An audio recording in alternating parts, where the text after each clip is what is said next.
Good afternoon all, and welcome to today's webinar hosted by the Institution of Mechanical Engineers in partnership with RS Group.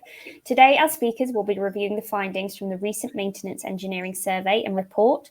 There will be a chance for our speakers to address any questions you may have throughout the presentation today, so please do post any questions you have in the question and answer box. That should be on your screens right now. You can also use this box to let us know of any technical issues you may be having throughout. We will do our best to resolve them for you. So we have two amazing speakers for you today. One is our very own Lydia Amarquaye. Lydia is currently the institution's Professional Development and Education Policy Advisor. Lydia's engineering journey started with the EDT's Head Start programme, followed by a year in industry placement at Delphi Technologies. On completion of her master's degree in mechanical engineering at Brunel University, Lydia returned to Delphi Technologies, working her way up to senior engineer within the product development team. As Education Policy Advisor, Lydia now works to develop policy positions and educational strategy for the institution. Lydia is also the institution's Professional Development Advisor, bringing engineering counsel for membership and accreditation decision-making. She is passionate about making engineering accessible to all and ensuring engineering education maintains its relevance to provide the skills required for the future. Now, before we hear from Lydia, we will hear from our first speaker, Emma Botfield. Emma is the Managing Director of RS UK and Ireland. Emma has a wealth of experience in customer service, strategic and operational management, and has managed within large, complex organisations within the private and public sector. She has led teams to continually improve the customer experience efficiently and effectively, driving change at the strategic level while supporting and driving change geographically across an international matrix organisation. So without further ado, over to you, Emma. Hi, welcome everybody. Thank you for taking the time to attend the webinar. It is very much appreciated, and hope you enjoy it. Hope you learn something from it, or it provokes some thought.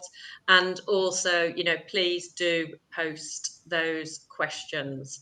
I'm just checking. Have we got the slides presenting? Yeah. Okay. So, in terms of our partnership, IMechE are committed to improving the world through engineering, and for RS, our purpose is about making amazing happen for a better world. Most of you probably know RS, or RS Components as we were, as just an electrical product distributor. Actually, we are a global omni-channel provider of product and solutions for industrial customers across the whole design, build, maintain and protect in a sustainable way. Now, obviously, we wanted to do this report in partnership with IMechE, and we surveyed and got the voice of almost 700 UK members of IMechE in maintenance engineering. It was really, really important to us to have the voice of the engineer, as that is what makes a real difference and gives us the insights from the industry, and also provides your voice in a collective way for us to be able to make some understanding of the challenges that you're facing. The respondents were across a range of industries: energy, utilities, food and beverage, telecommunications, transport and defence. So it's really great that we had the contribution from you all, and we will go through this report and make some observations, and you, I'm sure, will make your own observations too.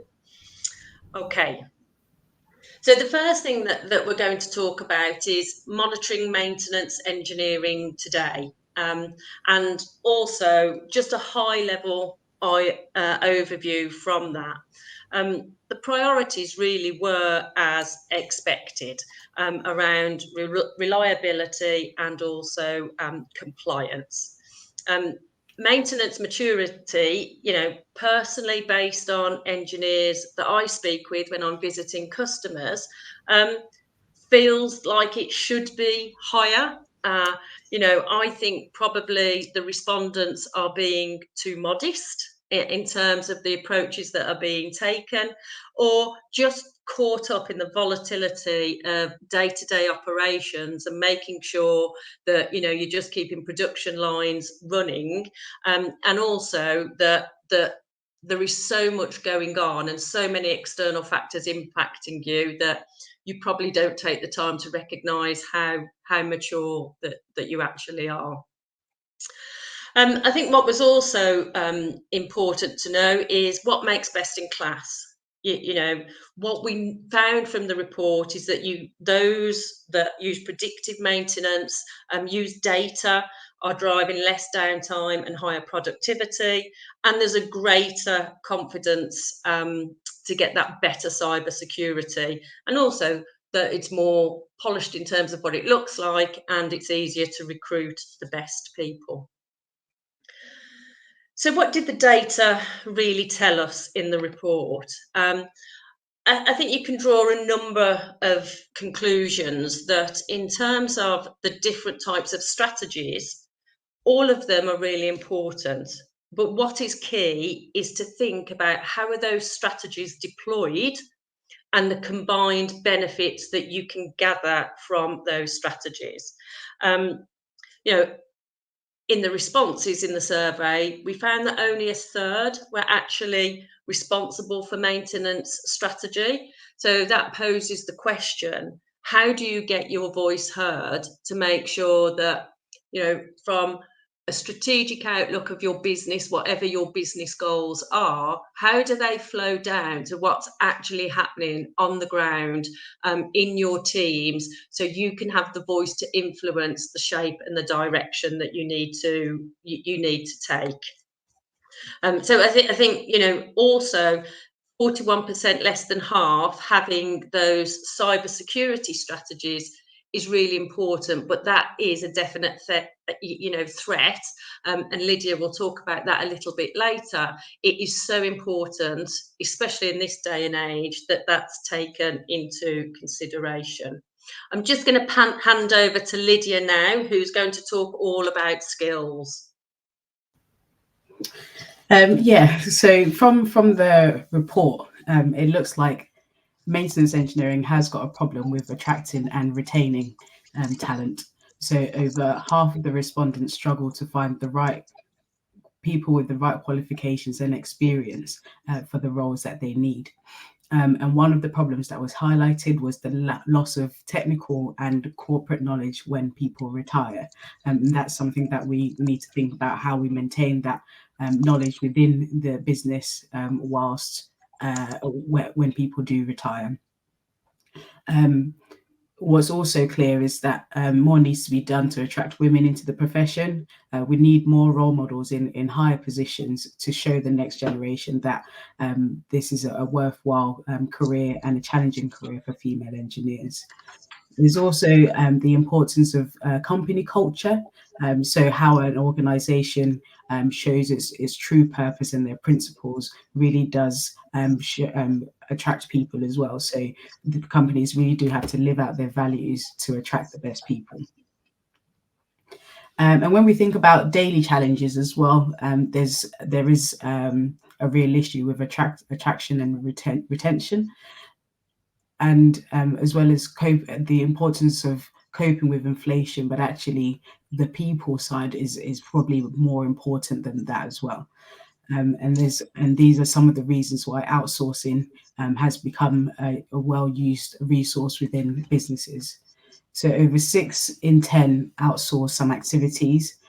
So some of the drivers are needing the specialist, the lack of skills, but 1 in 3 also said reduced headcount has led them to resourcing, while 1 in 5 cited budget issues.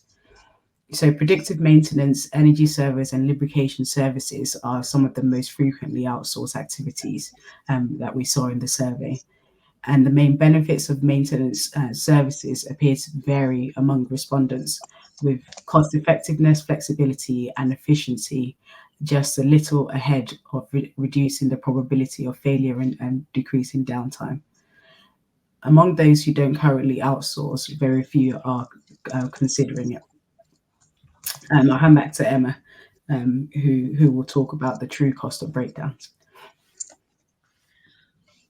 Thank you, Lydia. That's really interesting what you've mentioned there and what the survey is telling us. So, true cost of breakdown. So, insight from the voice of the engineer was that 20 hours per week is lost to downtime or unscheduled maintenance.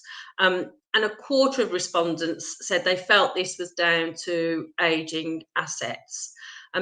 But sometimes, do we really understand the ripple effect of that? So, if there is downtime in a plant or on a production line, what knock-on effect does that really have? Whether that's delayed production, what's the knock-on effect to logistics, what's the knock-on effect to delivery, and what's the end knock-on effect to the customer?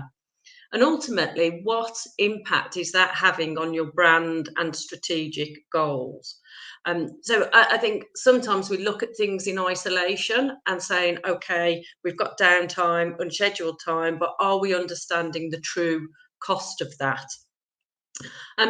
Also, the question and what came out in terms of the report is that, you know, the answer is to do 1 in 4, a quarter, improve training to reduce outages. So is it mechanical breakdowns? Is it the asset? Is it the processes that we're following? Or actually, is it operator error?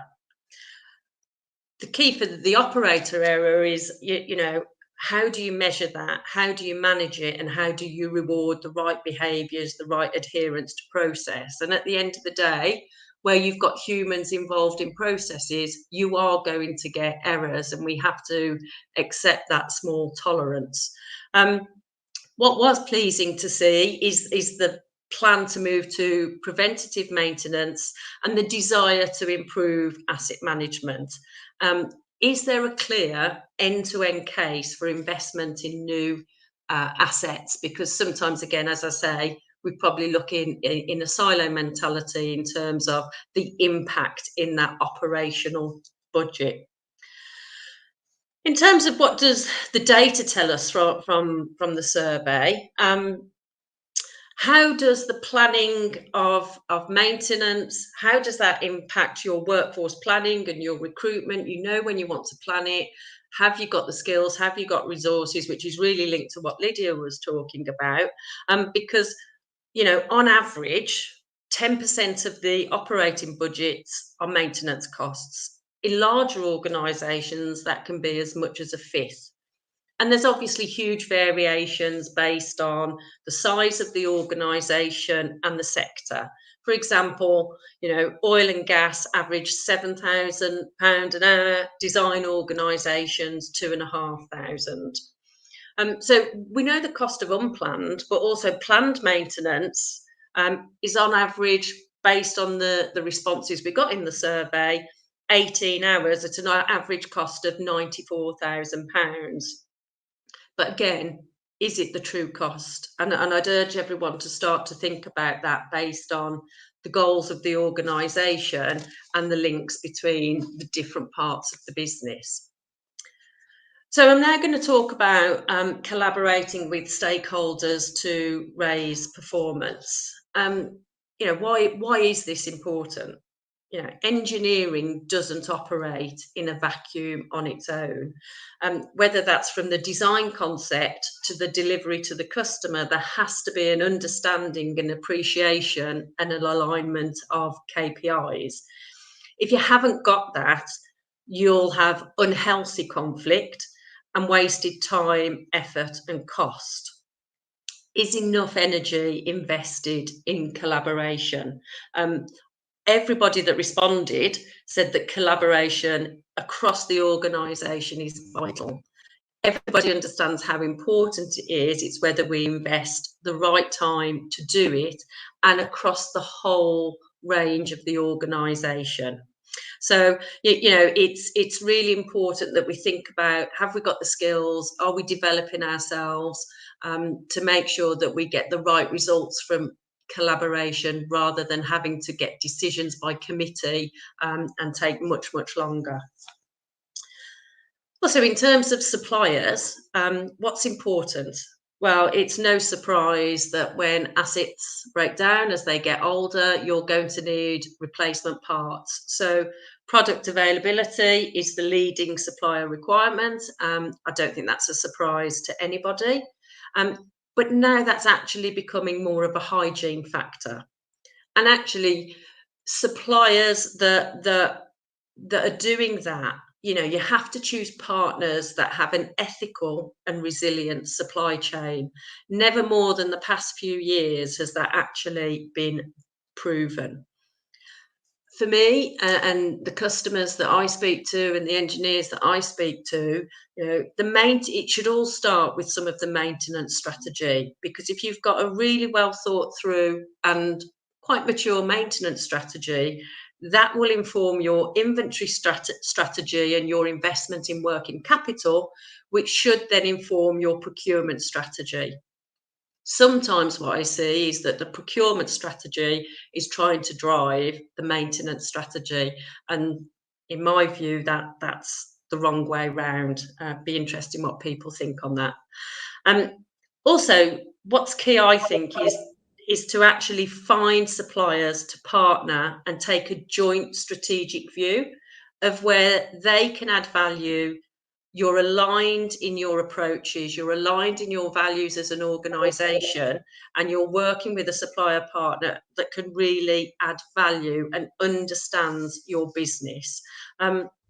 Within most organisations, there can be lots of firefighting, there's skill shortages, we've got a geopolitical environment, we've had supply chain issues.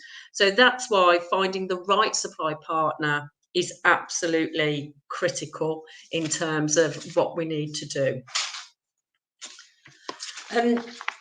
Also, what does the data tell us? Again, I'll say what you measure gets managed, and that is what normally drives the behaviours and reward. So when you're collaborating with stakeholders, if you haven't got that alignment in place, then you are going to get conflict. That's just, an absolute given. I think what's the real concern in the data is that over half feel that the data is unreliable.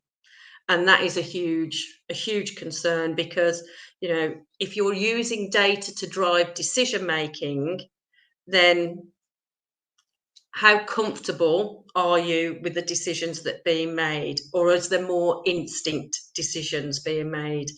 And also, what's the hidden cost?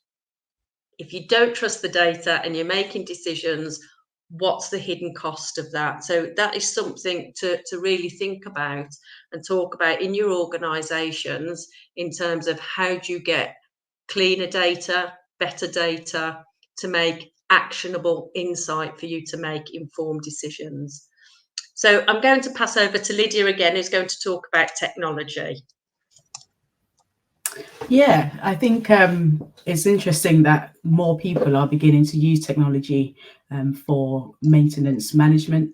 So 90% of those who took part in the survey said that they are using computerized maintenance management systems, and then also enterprise asset management tools as well. So I think technology is playing a big part, and there is more that technology can do to support as well.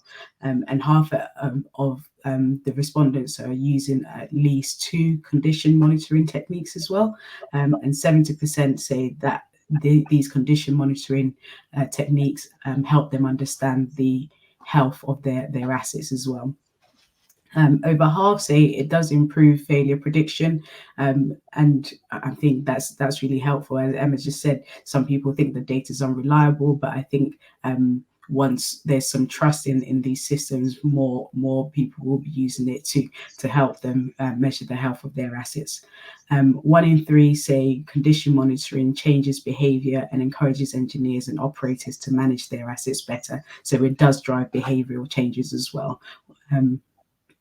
But also, we did find that a third people say that they keep paper, and more than half use spreadsheets as well. So I think we still have some way to go to actually be confident in using some of these systems in place. Some people are saying that they are using the industrial Internet of Things, so but this is still quite a low number. So that's only 16% that are using AI and IoT to really help them to make some of these changes as well. But there's so much to do in terms of harnessing this information as well. The information is used for measuring vibration, power usage, heat, state of lubricants, and all of these things can help monitor how your machines are doing. They help you understand the use and just the drivers that will cause breakdowns in the future.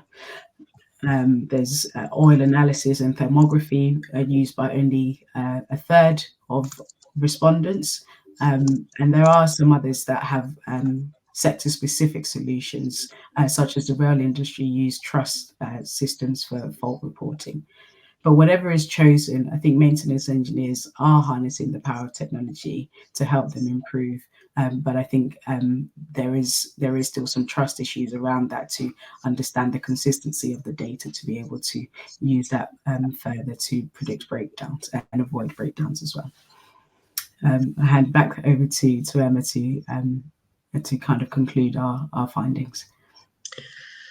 So I think, but when you look at the detail, and I'll share a QR code in a moment, so you can download the report, so you've got the time to look at it in detail if you already haven't. I think there should be a huge amount of optimism. The profession of engineers and engineering is needed, highly valued, and solves the problems not only of today but also tomorrow. Let's remember, engineers keep the wheels of industry turning, and manufacturing is the very foundation of Great Britain. So, what I conclude from the report is that there's a natural resilience. If you look at all of the issues that have happened in the last few years, and I am sure will continue as we live in a volatile, uncertain, and ambiguous world, there is that natural resilience. We can also see from the data that actually engineers are embracing technology and new ways of working to improve what they do, to drive the optimum results. Engineers are also open to collaboration, also identifying that it's really important to collaborate with different stakeholders across the business, and also that understanding that key performance indicators, or KPIs, are really important. So there's a natural flow and everybody understands how their part of the role that they do contributes to something else. I think they probably need to recognise that they're more advanced with strategies than they give themselves credit for, and that there is a real opportunity to make a difference within making this an exciting profession to want to join. And also there's a huge range of skills, expertise, and experience that can be passed on, and we can work in a multi-generational environment. I think what is clear is that through IMechE and through RS Group, we're excited to get the voice of the engineer, understand those challenges, so we can build the appropriate solutions to meet the needs that adds value both to you as individuals, to you as a profession, but also to your organisations. So I'd like to thank you for attending and listening to myself and Lydia. And, as I said, you can scan the QR code to download the Industry in Motion report. And after that, I know we'll be writing and sending a link to the report for everybody, but we're also always contactable. That's great. Thank you so much, Emma and Lydia. That was really interesting. We do have some time to ask some questions. So I will first start off with a question for Lydia. So Lydia, you've spoken a little bit about the skills retention there. So given the current state of the profession, what steps can be taken to attract more young talent to pursue careers in mechanical engineering? Yeah, so it's a really good point. And I think as IMechE and RS Group as well, I know you have a strong outreach arm with the work that you do and promoting STEM and engineering across primary and secondary education. But I think one of the big things is reminding people of the relevance of engineering in solving some of the world's biggest problems. So I think when we think about the climate, when we think about how we get around and things like that, engineers are involved in all of those things. And as Emma said, manufacturing forms the backbone for all of these things. And manufacturing is something that we are good at in the UK as well.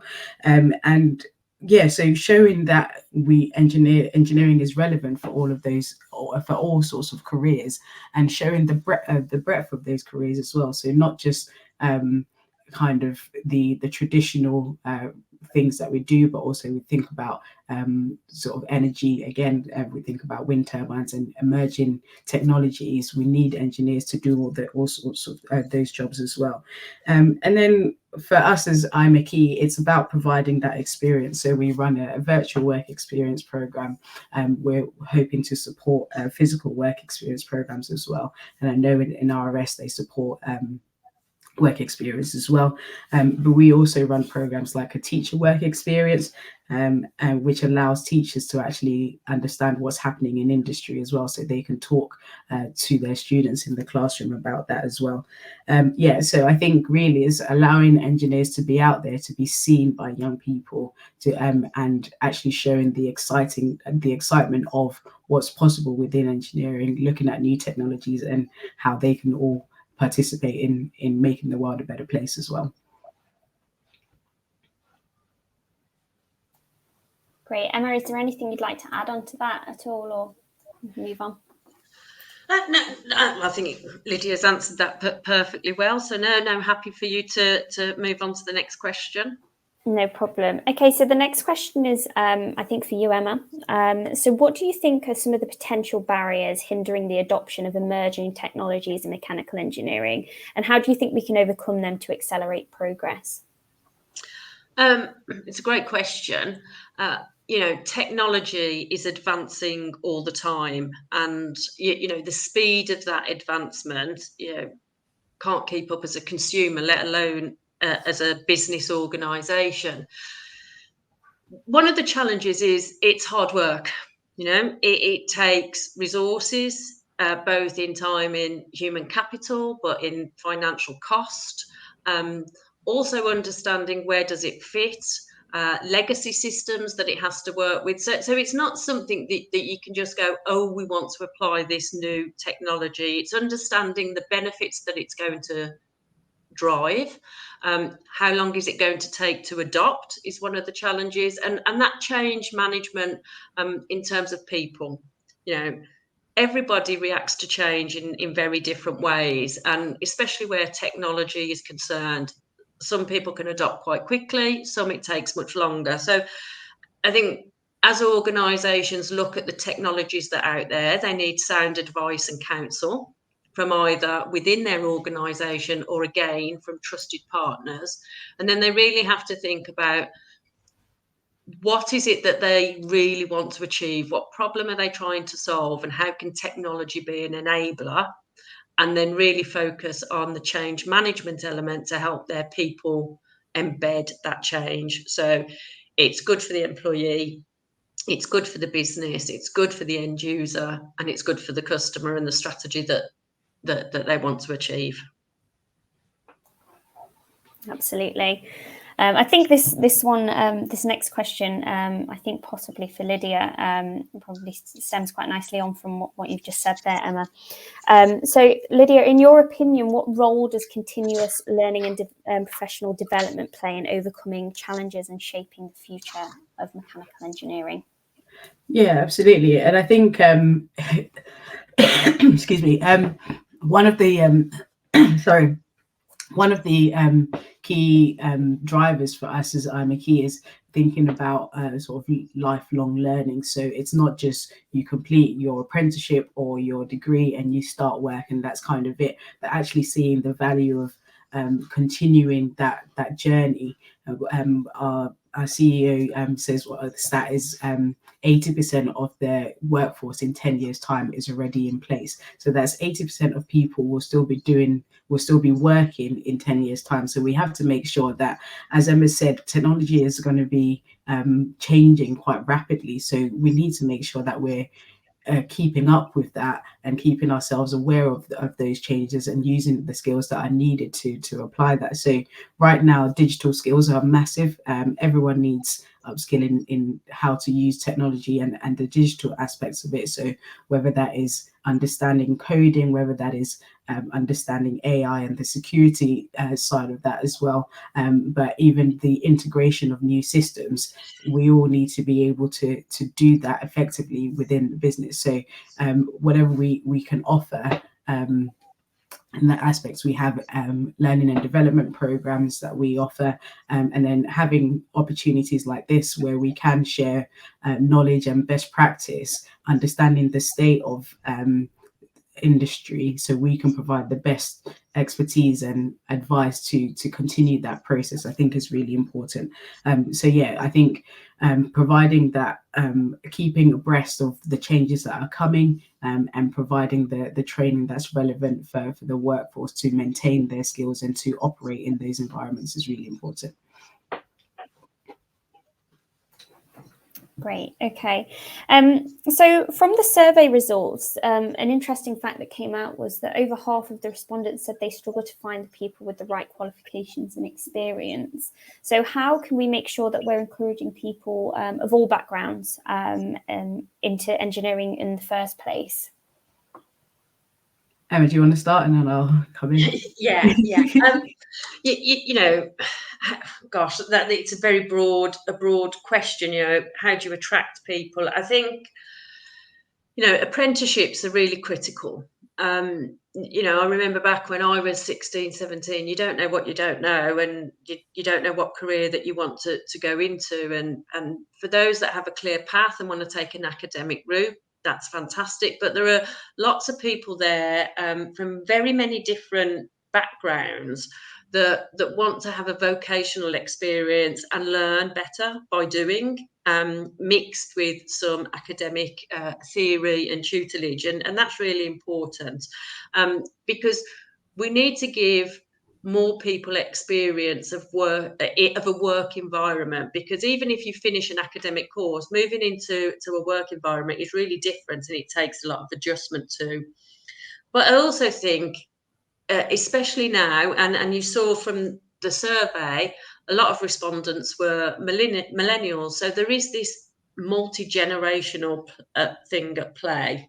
So we have to respect different views, different thoughts, whether that's gender, race, religion, background, because if you've got those different perspectives to problem solving, then you're bound to get a better solution quicker.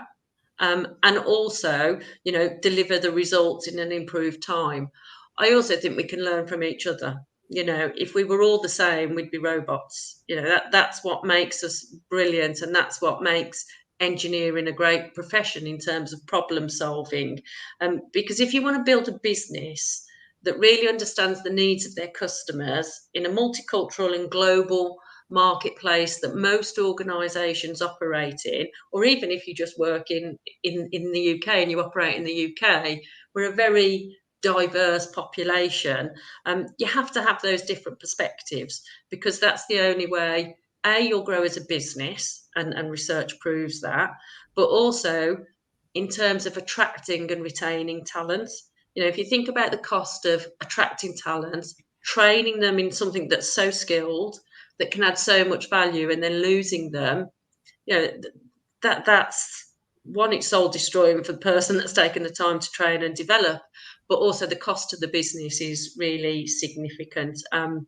So I think we all have a role to play in inspiring the future generation, working within our organisations to promote apprenticeships, and also making engineering accessible so people understand it more. I think we need to be more vocal about what a great profession it is, and also give the opportunity for people to understand more about the difference that engineering can make if you're really purpose driven, as most younger generational people are now.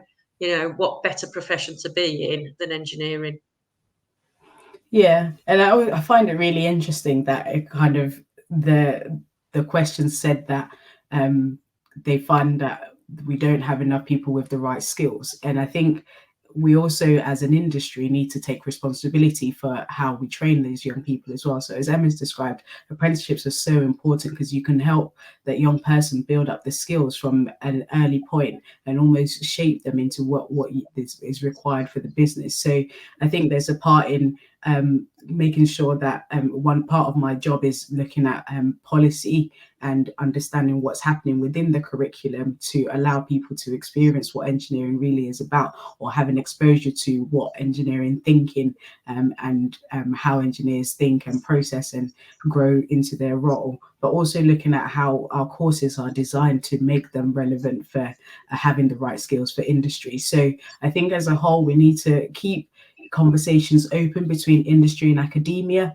and with college providers as well for apprenticeships, to have that holistic view of a person, and making sure that the skills that we're teaching them through academia is relevant for industry, but also industry recognizing its place in the training. So we can't really do run too specific training at a certain point. So once they come into the industry, there's some more that's required to actually nurture them into the engineers that we need as well. So yeah, I think there is that kind of holistic view of it, and understanding again that, as Emma said, everyone comes into it with different skill sets. So apprenticeships are really important. We have the start of engineering and manufacturing T levels, which is a technical qualification, again, to expose young people to industry, and have that work experience to understand what's possible within engineering, and they can see it as a future.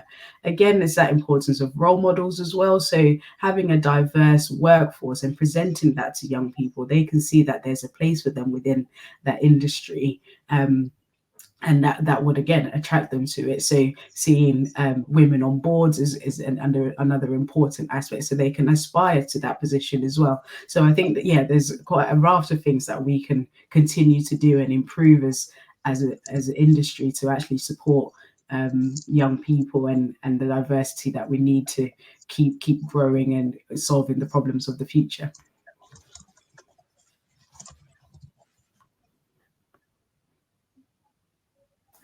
That's great. Okay, so I guess this stems from what you're saying there, Lydia, and this may encourage people to look for collaboration. But how can professional organisations like ourselves at the Institution of Mechanical Engineers collaborate with industry stakeholders to tackle the identified challenges and shape the future of mechanical engineering, just as RS are sort of collaborating with the IMechE now?